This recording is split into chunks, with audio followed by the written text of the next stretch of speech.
this is Catherine Dubberly, the Answer Lady. Today I'm bringing you some support videos for my new cables and lace spring cardigan that is loom knitted. You may find the techniques useful in other ways as well, but they do specifically refer to the cables and lace cardigan. What do you do if you mess up? Which I did. I noticed when I was showing you that last eyelet that there was something wrong in here. There was too much space showing between some stitches. And I went back and looked underneath. Can you see where that line is got a hitch in it? So I've crossed this cable wrong a couple or 3 rows back. And it's not a piece of cake to fix, but it is fixable, so there's no need for tears. And I thought, why not just confess my error and show you how to fix it? I'm going to unknit rows until I'm at the point where I think that the mistake occurred. And then I'm going to cross them correctly and knit them back. But you do not have to unknit absolutely everything. Not all the stitches, just the stitches that are involved.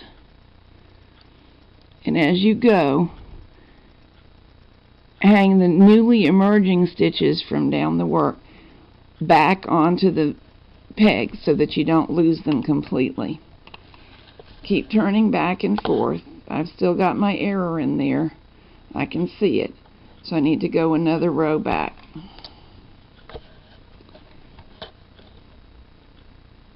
And I may have to go another stitch over. But that's okay. A few stitches is not a crisis. There it is. That's the one that was probably crossed wrong.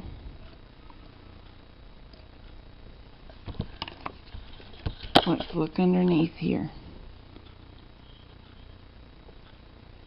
The row, well actually it's not a row, the line of cabling is correct up to there. And at this point, these two should have been crossed and were not. And actually these two should not have been crossed, and I see that they are. So let me fix that. No big deal there.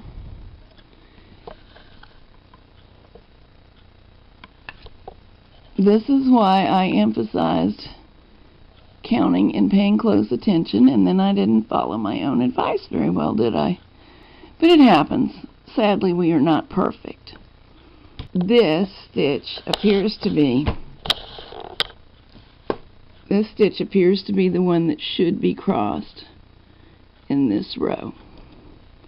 I'm going to go ahead and cross it and then examine it from beneath. You could also count back how many rows we ripped out and consult the chart for the correct row, the row we're actually working on right now, which is below the row that we thought we were on, the row the rest of this stuff is on, and examine which needles should have been involved in the cross. There, my line is now a clear and correct angle.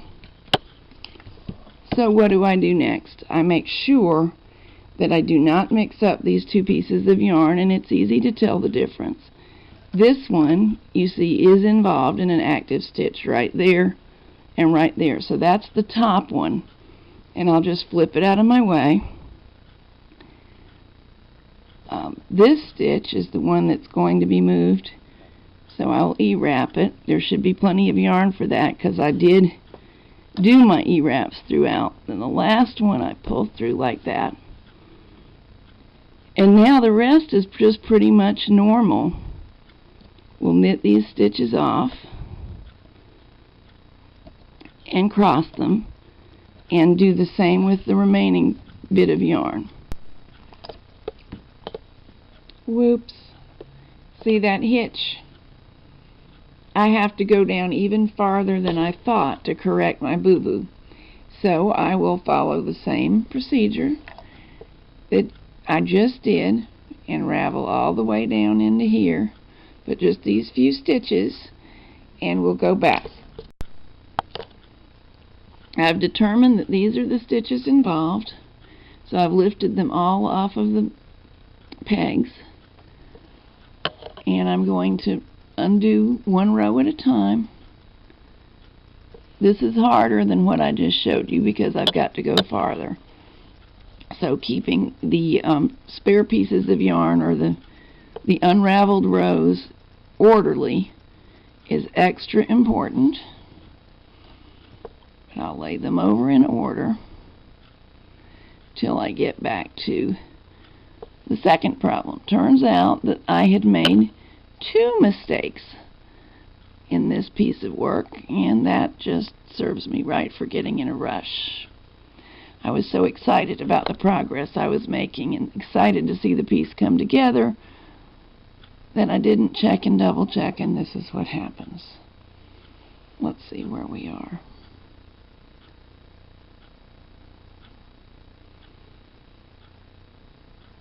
Okay, we're correct up to there. So now it's time to hang each of these back on its peg, very gently. You may be afraid that they will run, and they could, but people are way more afraid of it than they need be. If you handle them carefully, the stitches may get a little bit smaller, as that one tried to do, but they will rarely just run amok. And this one did unknit, but I'll show you. I'm just going to hang it on where it is and come back and correct it momentarily as soon as I locate these last 2. This is tedious, and if you preferred to, you could just rip out the whole thing, but I rarely prefer that. The only time that I would is if I couldn't make it look nice doing it this way, and then it certainly is worth redoing it all the way.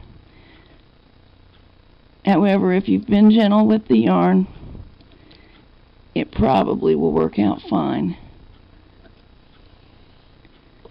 Okay, I remember I dropped a stitch. See that? That's where it should be. So we'll just hang that piece of yarn on the peg and knit it over. These will be knitted back one at a time, but first let's make certain that I've gotten rid of the hitch that was down here. And I have a nice straight line. And you've already seen how we do this. I'm going to do these rows one at a time, and I'll get back to you a little along.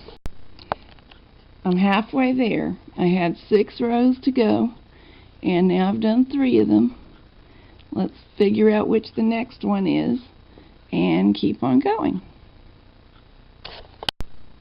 And there we are, good as new. You really can't see that anything went on. There's our first little eyelet, and everything else is back to normal with nice, neat lines. Obviously, it would be better not to mess up, but if you do, don't throw yourself in front of a bus. It's fixable.